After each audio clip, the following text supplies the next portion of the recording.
Kwa nini ndugu hawalipi madeni? Kwa nini ndugu ukimwazima pesa huwa halipi? Ngoja tuangalie story moja kutoka kwenye hichi kitabu. Story ya Nigeria ambaye walishtakiana ndugu kwa ndugu. Hapa ni katika ukurasa wa 70, okay? Ukurasa wa 70, kisa cha binti aliyemshtaki bibi yake kwa kushindwa kumlipa pesa yake ambayo walikubaliana kwamba anamkopesha baadaye angemlipa. Binti mmoja nchini Nigeria aitwaye Chisom Chukwunere alimshtaki bibi yake mpaka kesi ikafika mahakamani, okay? Bibi alipofikishwa kizimbani kujibu kesi, aliambiwa kwamba anashitakiwa kwa sababu amekataa kumlipa mjukuu wake pesa aliyokopeshwa. Katika hali ya kushangaza, walianza kubishana pale mahakamani na maelezo yalikuwa kama ifuatavyo.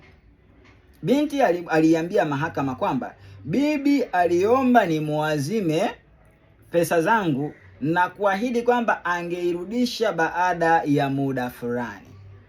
Lakini siku zilivyozidi kwenda, kila nikimdai pesa zangu akawa haoneshi dalili zozote za kunilipa.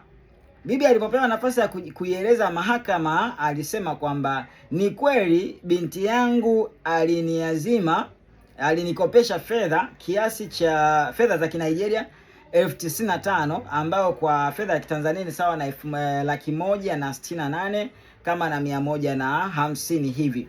Bibi akasema, huyu ni binti yangu. Wale ambao mmewahi kuazima fedha mama, majibu nafikiri mnajua majibu yake. Sasa bibi akasema hivi, huyu ni binti yangu, namhudumia kila kitu. Hizo nguo alizovaa mimi ndiye nimemnunulia. Hizo nywele alizosuka mimi ndiye nimempatia pesa ya kusuka. Kama haitoshi, anaishi kwangu, anakula kwangu na kila kitu nampatia mimi. Je, inawezekanaje nimrudishie pesa zake alizoniazima? Bibi anaiuliza mahakama.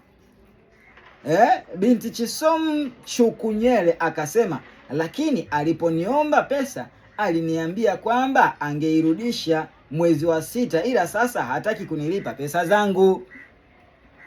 Kivumbi hapo mahakamani.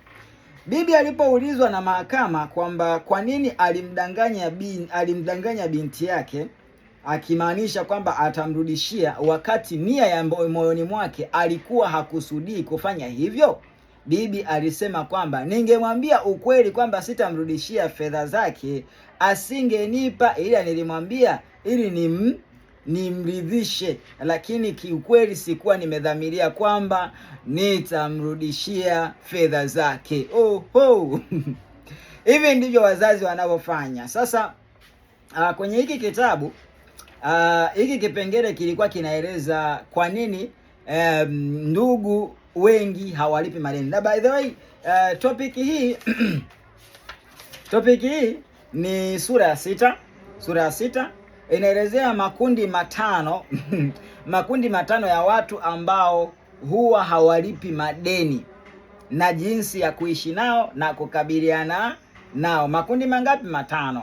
Kundi moja wapo hapa ni ndugu wa nyumbani ambao tunahusisha baba mama, wadogo zako, wakubwa zako na watu wa nyumbani. Sasa kuna makundi mengine hapa, makundi mengine 4 utayaona kwenye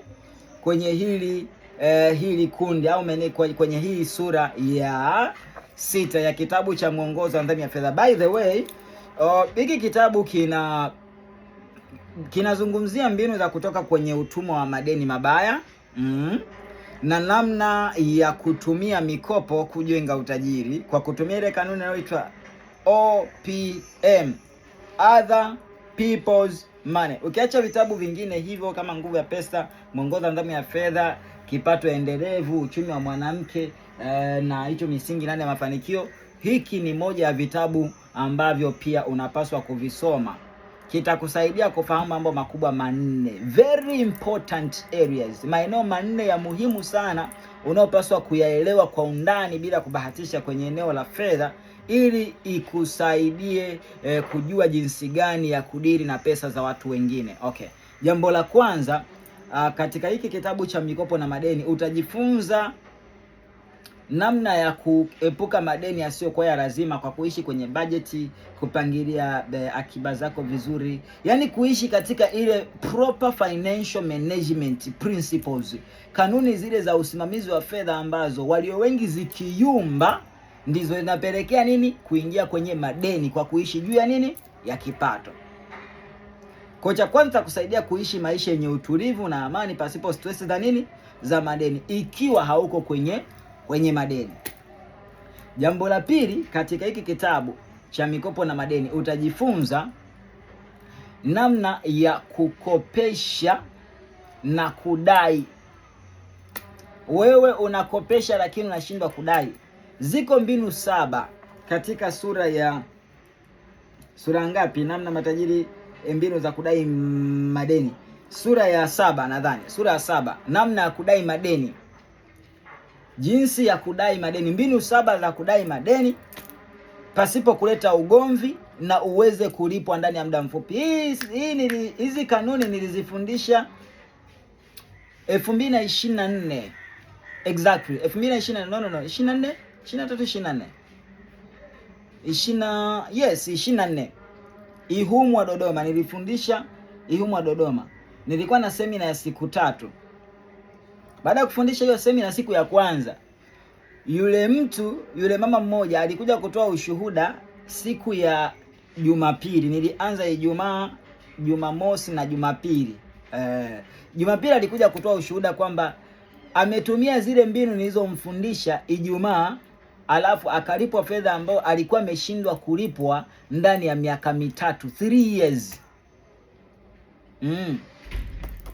Mikopo na madeni, mbinu ziko humu ndani za kudai madeni. Kwa kitu cha 3 utakachojifunza kwenye hichi kitabu ni namna ya kutoka kwenye madeni mabaya. Kama mtu tayari uko kwenye madeni, unadaiwa madeni madogo, madeni makubwa, madeni mengi, madeni yanayokupa stress, msongo wa mawazo, huna amani, huna utulivu, unahisi kama kichwa kinawaka moto, unatamani dunia ipasuke uingie, unatamani kile ukikutana na wanao kudai uwe unaingia unazama au unajificha au unayeyuka au unapotea. Hiki kinakufundisha mbinu za kulipa madeni slow but sure. Nakumbuka mwaka 2023 kuna mtu mmoja kutoka Tabora alinipigia simu akasema anataka nimpe mentorship. Nikamsaidia kulipa deni lililokuwa limemshinda kwa miaka 2 kupitia kitabu hiki, kupitia mbinu zoko kwenye hiki kitabu, mbinu za kulipa madeni.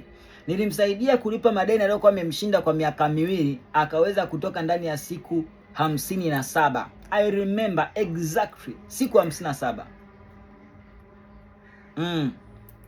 Kitabu hiki. Lakini pia hiki kitabu kama haitoshi, kitakufundisha mbinu za kukopa kitaalamu ili kujenga biashara, kujenga uchumi, kukuza kipato, kutengeneza utajiri. Mbinu za kukopa kitaalamu ili uweze kujenga utajiri, uchumi, kipato na kufikia ndoto zako. Hiki kitabu ni moja ya vitabu bora sana, bonge moja la kitabu. Mikopo na madeni, sanaa ya kucheza na fedha za watu wengine, the art of playing with other people's money, namna ya kucheza na fedha za watu wengine. Kitabu hiki ni 20,020 tu. Popote duniani na ulimwenguni utaagiziwa. Kama unaagiza, ukipenda tukuagizie na vingine tutakupatia, lakini if you really need this book, jitahidi. Kitabu hiki kitakufasa, ni bonge moja la kitabu na ni muhimu sana kusoma hiki kitabu. Ni kitabu cha maana sana. By the way, mawasiliano wako hapo 0766181897. I do always say the more you learn, the more you earn. So learn more, train more and live a great life. Asante sana. Endelea kufuatilia. Kama hauja follow page hii, tafadhali usiache kufollow. Kama hauja subscribe YouTube account, fanya hivyo. Lakini pia kama unahitaji seminar kwenye corporate, makanisani, wafanyakazi wanataka labda seminar, pia tunafanya seminar mpaka za kwenye familia tunakaa tunafundishana elimu ya fedha. Mawasiliano ni hayo. book nafasi yako, book semina yako, ili tuje tufundishane elimu ya fedha isiyofundishwa shuleni kuhusu kipato, uchumi, nidhamu, uwekezaji, uhuru wa kifedha na mambo mengine ya muhimu ikiwemo mikopo na madeni. Asante sana. Learn more to earn more and live a great life. This is Coach Amos. Our first Amos is certified financial educator and trainer, born to train and transform lives of people through practical financial education. Asante sana, tukutane wakati mwingine.